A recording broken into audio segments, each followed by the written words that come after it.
कश्मीर का नाम ऋषि कश्यप के नाम पर हो सकता है। जी हां, केंद्रीय गृह मंत्री अमित शाह ने दिल्ली में Jammu Kashmir and Ladakh through the ages पुस्तक के विमोचन कार्यक्रम में यह बात कही है।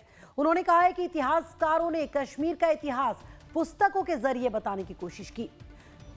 ऋषि कश्यप के नाम पर हो सकता है कश्मीर का नाम। इतिहास दिल्ली में बैठकर नहीं लिखा जाता, यह बात कही केंद्रीय गृह मंत्री अमित शाह ने। कश्मीर पर गृह मंत्री अमित शाह का बड़ा बयान।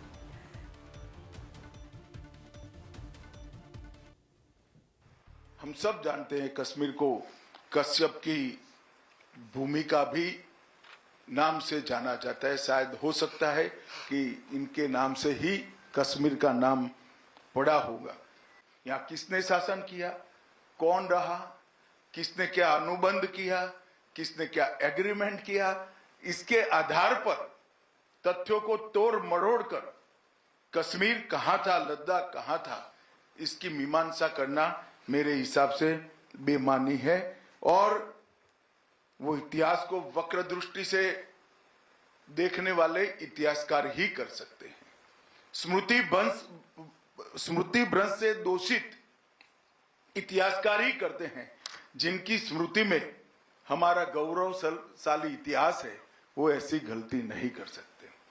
आज इस पुस्तक से ये बात सिद्ध हो गई है कि भारत के कोने कोने में जो संस्कृति, भाषा, हमारी लिपियां, आध्यात्म के विचार, तीर्थ स्थलों की कला, व्यापार और वाणिज्य बिखरा पड़ा है, वो कम से कम 10,000 साल से कश्मीर में उपस्थित था और वहीं से देश के बहुत सारे हिस्से में आया। जब एक ग्रंथ कश्मीर और झेलम की बात करते हैं, तब कोई नहीं कह सकता कि कश्मीर किसका है। कश्मीर भारत का अविभाज्य अंग पहले भी था, आज भी है और हमेशा के लिए रहेगा। इसको कोई कानून की धाराओं से अलग नहीं कर सकता और अलग करने का प्रयास किया भी था। अंततोगत्वा समय ने वो धारा को ही हटा दिया और सारी बाधाओं को दूर किया। धारा 370 और 35 से ये हमारे देश को एक प्रकार से हमारे देश के साथ कश्मीर को एक रूप होने से रोकने वाले व्यवधान थे।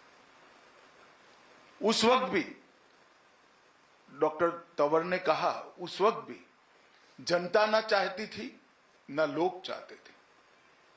संविधान सभा में भी बहुमत नहीं चाहता था कि धारा 370 संविधान का हिस्सा बने। खैर, मगर बन गया।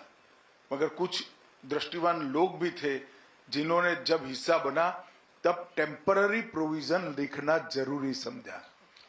और मित्रों, जो चीज कृत्रिम होती है, प्राकृतिक नहीं होती है, नेचुरल नहीं होती है, वो उसका आयुष्य लंबा नहीं होता है। और नरेंद्र मोदी जी के दृढ़ संकल्प ने 5 अगस्त 2019 को धारा 370 को समाप्त करके एक कलंकित अध्याय हमारी आजादी का समाप्त करने, आजादी के बाद के इतिहास का समाप्त करने का काम किया।